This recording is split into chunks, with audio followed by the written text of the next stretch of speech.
Hi friends, welcome to Bio Study with Nikhil YouTube channel. Here we learn biology in simple way. So class 12 biology हम देख रहे हैं and development of female gametophyte. ये क्या है? तो chapter number first जिसका नाम है reproduction in lower and higher plants, जिसमें का एक टॉपिक है. ठीक है, तो ये आईएमपी क्वेश्चंस है. अभी हम आईएमपी क्वेश्चन देख रहे हैं, तो चैनल के प्लेलिस्ट में जाओ, आपको जो वहाँ पर आईएमपी क्वेश्चंस नाम की जो प्लेलिस्ट मिलेगी, जिसमें जो है हम आईएमपी क्वेश्चंस देख रहे हैं. ये आपको जो है 2020 एंड 21 के लिए एग्जाम के लिए बहुत अच्छा है. जो आईएमपी है वो अभी हम ले रहे हैं, जो इंपॉर्टेंट क्वेश्चन है वही ले रहे हैं, कम समय के अंदर और इंटरेस्टिंग वे के अंदर ले रहे हैं. ठीक है, तो यह है हमारा डेवलपमेंट ऑफ फीमेल गैमेटोफाइट. तो इसको हम स्टार्ट करते हैं. ठीक है, तो देखो अभी इसके अंदर हमको क्या पढ़ना है. तो इसके अंदर हमको पढ़ना है डेवलपमेंट ऑफ फीमेल गैमेटोफाइट. तो जो फीमेल गैमेटोफाइट है, ठीक है, तो इसका जो दूसरा नाम है, इसको हम क्या बोलते हैं? तो फीमेल गैमेटोफाइट को हम बोलते हैं मेगास्पोर. क्या बोलते हैं? मेगास्पोर. ठीक है, तो फीमेल गैमेटोफाइट का ही दूसरा नाम है मेगास्पोर, या फिर हम इसको फीमेल गैमेट बोलते हैं. ठीक है, तो इसका डेवलपमेंट कैसा होता है वो हम देखेंगे. सो इसके पहले हमने एक वीडियो बनाया था, उसमें हमने देखा था कि डेवलपमेंट ऑफ मेल गैमेटोफाइट. तो मेल गैमेटोफाइट बोलो तो क्या होता है? माइक्रोस्पोर. ठीक है, तो मेल गैमेटोफाइट का जो है वो कैसे डेवलपमेंट हुआ वो देखा था हमने. अभी इस वीडियो में हम देखेंगे कि मेल गैमेटोफाइट नहीं तो फीमेल गैमेटोफाइट, इसका डेवलपमेंट कैसा होगा वो देखेंगे. ठीक है, तो सबसे पहले आपको ध्यान में रखना है. ठीक है, तो मैं आपको एक बता दूं कि आप जो है वो डायग्राम में से पूरी थ्योरी लिख सकते हो, या फिर पूरी थ्योरी से आप डायग्राम निकाल सकते हो. एक दूसरे के ऊपर ये डिपेंड थिंग्स है. ठीक है, तो सबसे पहले मैं आपको डायग्राम दिखाऊंगा एंड डायग्राम में से मैं आपको बताऊंगा कि इससे आप थ्योरी कैसे लिख पाते हो. ठीक है, तो सबसे पहले जो होती है वो होती है माइक्रोस्पोर मदर सेल. क्या होती है? माइक्रोस्पोर मदर सेल, जिसको हम शॉर्ट में क्या बोलते हैं? एमएमसी. ठीक है, इसका नाम क्या है? तो माइक्रोस्पोर मदर सेल. ठीक है, तो इसको हम शॉर्ट में बोलते हैं एमएमसी.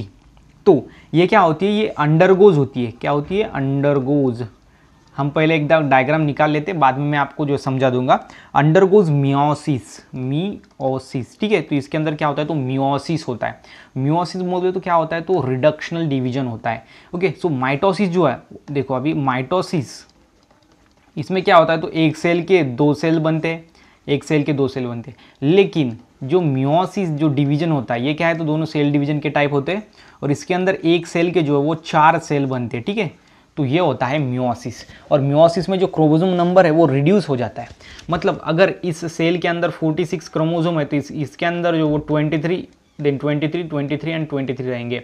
अभी इसके अंदर अगर 46 है माइटोसिस के अंदर, तो इसके अंदर भी 46 ही रहेंगे. इसलिए हम इसको इक्वेशनल डिवीजन बोलते हैं और इसको रिडक्शनल डिवीजन बोलते हैं, बिकॉज इसके अंदर जो क्रोमोसोम नंबर रिड्यूस हो रहा है. ये बात आपको अच्छे से ध्यान में रखनी है कि माइटोसिस एंड मियोसिस के अंदर क्या डिफरेंस होता है.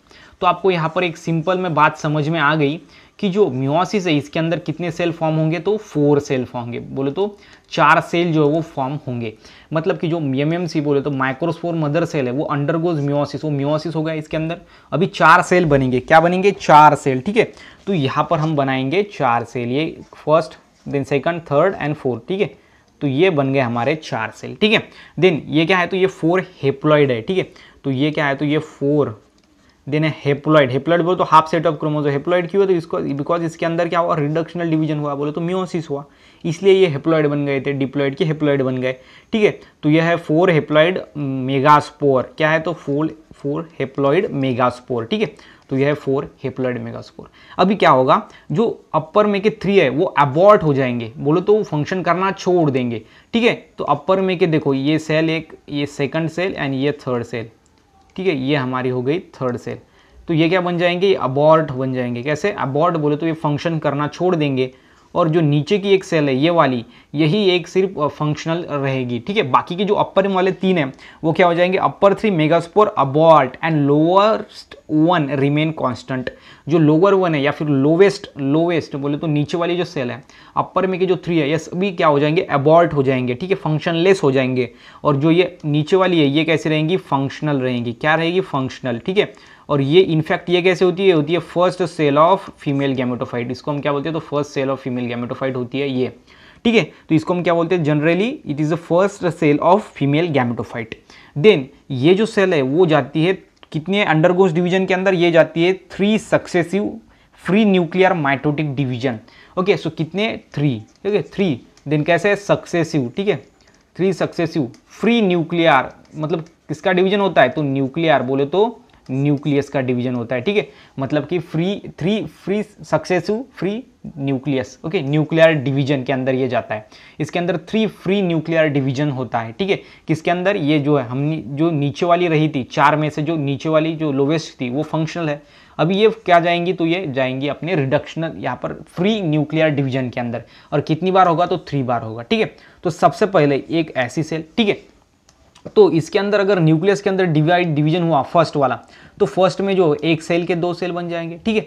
ये कैसा है? न्यूक्लियर डिवीजन है, फ्री सक्सेसिव। तो ये फर्स्ट में क्या होगा? तो एक न्यूक्लियाई के 2 न्यूक्लियाई बन गए। बाद में क्या होगा? दो से जो है वो बाद में 4 न्यूक्लियाई बनेंगे, ठीक है। तो ये जो है वो सेकंड डिवीजन हो गया। तो कितनी बार जाता है? 3 बार जाता है, ये हमको पता है। और बाद में ये जो है अगेन 3 बार जाएगा तो एक ऐसा स्ट्रक्चर फॉर्म होगा, वो कौन सा होगा? फिर अपर में कितने हो जाएंगे? ये 4, तो मतलब कितना हो जाएगा? 8 हो जाएगा, ठीक है। तो ये फर्स्ट, सेकंड एंड थर्ड, उसके बाद नीचे 3, थर्ड 4, 5, 6 एंड बीच में एक ही होता है। अभी यहाँ पर 4 न्यूक्लियाई, अभी 8 बन जाएंगे। तो कैसे? देखो, ये 1, उसके बाद ये 2, ये 3, ये 4, ये 6, ये 7, ओके। एंड ये जो है वो 6, तो ये 6 हो गए, एंड ये 7 एंड ये 8 जो बीच में है वो बन जाएंगे 2 न्यूक्लियस, जो है न्यूक्लियस जो बीच में 2 होंगे। मतलब कि ये हो गया 7 cell and 8 nuclei structure. 7 cell कैसा है? तो बिकॉज इसके अंदर 7 सेल है और बीच में की जो सेल है यहाँ पर उसके अंदर 2 न्यूक्लियस होते हैं, इसलिए ये बन गया 7 सेल 8 न्यूक्लियाई स्ट्रक्चर। ऐसी होती है डेवलपमेंट ऑफ फीमेल गैमेटोफाइट, ठीक है। तो डेवलपमेंट ऑफ फीमेल गैमेटोफाइट में ऐसा होता है, ठीक है। इसको थोड़ा इरेज कर देता हूँ ताकि आपको जो समझ में जो ईजी जाए, ठीक है। तो देखो, तो सिंपल में आपको क्या बताना है? सबसे पहले आपको बताना है जो माइक्रोस्पोर मदर सेल है ये जाएगी अंडरगोज मियोसिस। आपको बताना है microspore mother cell undergoes meiosis, okay, forming linear tetrad of cell. ये कैसा है? लीनियर बोलो तो एक ही एक लाइन के अंदर है, एंड टेट्राड बोलो तो 4 सेल से बना हुआ स्ट्रक्चर बोलो तो होता है टेट्राड, ठीक है। तो यहाँ पर क्या होगा? Megaspore mother cell undergoes meiosis to form linear tetrad of haploid cell. कैसा? हेप्लॉइड सेल, बिकॉज इसके अंदर क्या हुआ? तो मियोसिस हुआ, इसलिए यहाँ पर जो डिप्लॉइड था वो क्रोमोसोम नंबर रिड्यूस हो गया, यहाँ पर हेप्लॉइड बन गए, ठीक है। तो बाद में क्या होगा? अपर 3 जो है वो क्या बन जाएंगे? अबॉर्ट। ये 1, 2, 3, ये 3 अबॉर्ट बन गए, एंड नीचे वाली जो है वो रिमेन फंक्शनल रहेंगी। अब ये रिमेन जो फंक्शनल रही है इसके अंदर 3 सक्सेसिव फ्री न्यूक्लियर डिवीजन हो गए। फर्स्ट में 1 न्यूक्लियस से 2 न्यूक्लियस बन गए, सेकंड में 2 से 4 बन गए, और थर्ड में क्या होगा? तो 4 में से 8 जो है वो न्यूक्लिया यहाँ पर बन गए, ठीक है।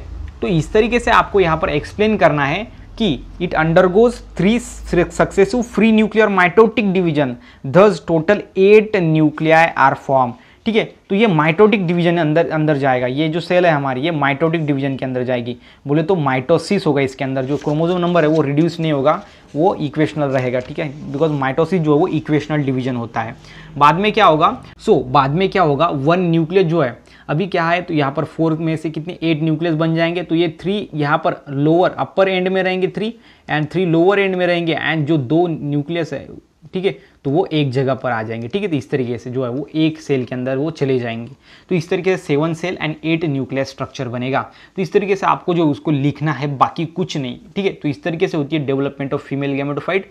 और ये सभी लिखने के बाद आपको जो है वो 7 सेल 8 न्यूक्लियस स्ट्रक्चर जो है ये हमने बनाया, इसको एक्सप्लेन करना है, ठीक है। अभी उसको एक्सप्लेन करने के लिए थोड़ा इरेज कर देता हूँ ताकि हम उसको ईजिली एक्सप्लेन कर पाए, ठीक है।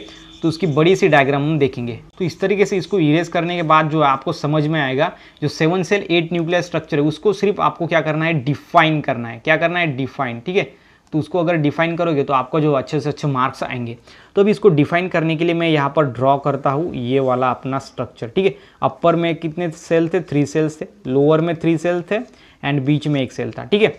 तो यहाँ पर 1, 2 एंड 3, ठीक है, ये 4 एंड 5 बिकॉज इसके अंदर 2 न्यूक्लियस होते हैं, एंड ये 1, 2, 3, ठीक है। अपर में 3, लोअर में 3, एंड बीच में हो जाएंगे 2 न्यूक्लियस, ठीक है। तो इसलिए ये टोटल 7 हो जाएंगी सेल, ठीक है, 7 हो जाएंगे सेल, लेकिन न्यूक्लियाई जो वो 8 हो जाएंगे, ठीक है। तो 7 सेल 8 न्यूक्लियाई ये हमारा स्ट्रक्चर है, ठीक है। तो ये बन जाएगा 7 सेल 8 न्यूक्लियाई स्ट्रक्चर। तो अभी यहाँ पर ध्यान में रखो, जो अपर में के जो 3 होते हैं ना, इसको हम बोलते हैं एंटीपोडल सेल। क्या बोलते हैं? एंटीपोडल सेल, ठीक है। तो इसको हम बोलते हैं एंटीपोडल सेल। उसके बाद जो बीच में होता है उसको हम बोलते हैं सेकेंडरी न्यूक्लियस। क्या बोलते हैं? सेकेंडरी। आपको सिर्फ इतना डिफाइन करना है कि बीच में वाला जो होता है उसको हम सेकेंडरी न्यूक्लियस बोलते हैं, ठीक है। देन ये जो बाजू में दो होते हैं इसको हम क्या बोलते हैं, तो सिनर्जिड बोलते हैं। क्या बोलते हैं, सिनर्जिड्स, ठीक है। एंड जो बीच में है उसको हम क्या बोलते हैं, तो एग बोलते हैं, ठीक है, एग बोलते हैं। यहाँ पर होता है सेकेंडरी न्यूक्लियस, ठीक है। तो ये जो है इस तरीके से आपको बताना है कि ऊपर वाले जो सेल है उसको हम एंटीपोडल सेल बोलते हैं, जो बीच में होता है ना जिसके अंदर दो न्यूक्लियस होता है, बोलते डाइकैरियोटिक दो न्यूक्लियस होते हैं, उसको हम बोलेंगे सेकेंडरी न्यूक्लियस। बाद में बीच में एग एंड उसके जो लैटरल रहेंगे उसके बाजू में दो रहेंगे उसको हम बोलेंगे सिनर्जिड। तो ये आपको जो है एक्सप्लेन करना है, ठीक है। तो इस तरीके से अगर आप एक्सप्लेन करोगे तो ये क्या होगा, antipodal cells are group of 3 cells present at the chalazal side. अब ये ऊपर की जो साइड है ना उसको हम क्या बोलेंगे, छलाजल साइड। क्या बोलेंगे, छलाजल साइड। और जो नीचे की साइड होती है ना वो होती है माइक्रोपिलर साइड। क्या होती है, माइक्रोपिलर साइड। बिकॉज ये जो है वो एनाट्रोपस ओव्यूल होता है एंजियोस्पर्म के अंदर, जो हमने देखा था। ऊपर वाली साइड होती है चलाजल साइड। अभी चलाजल साइड के अंदर जो 3 सेल्स रहेंगे ग्रुप में उसको हम बोलेंगे antipodal cell. And micropylar side के अंदर जो 2 सेल रहेंगे, 3 रहेंगे, उसके बीच में रहेगी एग एंड बाकी के 2 रहेंगे सिनर्जिड। तो इस तरीके से आपको सिर्फ एक्सप्लेन करना है कि 3 nuclear toward micropylar and it consist of large central egg cell. यहाँ पर 3 रहेंगे लेकिन ये जो सेंटर में की रहेंगी large central egg cell and 2 supporting haploid synergid cell. और इसको सपोर्ट करने वाले तो 2 जो है वहाँ पर हमको सिनर्जिड मिलते हैं जो कि उसको एग सेल को सपोर्ट करते हैं। तो इस तरीके से ये स्ट्रक्चर होता है। सबसे पहले यहाँ पर डेवलपमेंट ऑफ फीमेल गैमेटोफाइट में आपको बताना है कि जो 7 सेल 8 न्यूक्लियस स्ट्रक्चर जो फॉर्म होता है, तो सबसे पहले यहाँ पर सिनर्जिड्स एंड एग न्यूक्लियस होता है नीचे वाली में, अपर, ओके। अपर में जो वो एंटीपोडल सेल्स होते हैं, okay, group of 3 cells at upper side called as antipodal cell, उसको हम छलाजल साइड भी बोलते हैं। और जो नीचे वाली साइड में होता है ना उसको हम बोलते हैं माइक्रोपिलर साइड। और माइक्रोपिलर साइड के अंदर एग होता है एक बीच में एंड उसको सपोर्ट करने वाले 2 सिनर्जिड्स होते हैं। तो इस तरीके से आपको सिर्फ यहाँ पर 7 सेल 8 न्यूक्लियस स्ट्रक्चर को डिफाइन करना है, डिफरेंट साइड को। सबसे पहले चलाजोगैमी, देन माइक्रोपिलर एंड उसके बाद एंटीपोडल सेल्स, ये सभी आपको डिफाइन करना है कि क्या होता है, ठीक है। तो इस तरीके से हमने यहाँ पर देखा development of female gametophyte in simple way, short way के अंदर, इंटरेस्टिंग वे के अंदर, ठीक है। हमारा IMP वीडियो सीरीज चल रहा है। तो अगर आपको वीडियो अच्छा लगा हो तो वीडियो को लाइक करो, चैनल को सब्सक्राइब करो एंड साथ ही साथ इस वीडियो को अपने फ्रेंड के साथ शेयर करो। So thanks for watching bio study with Nikhil YouTube channel.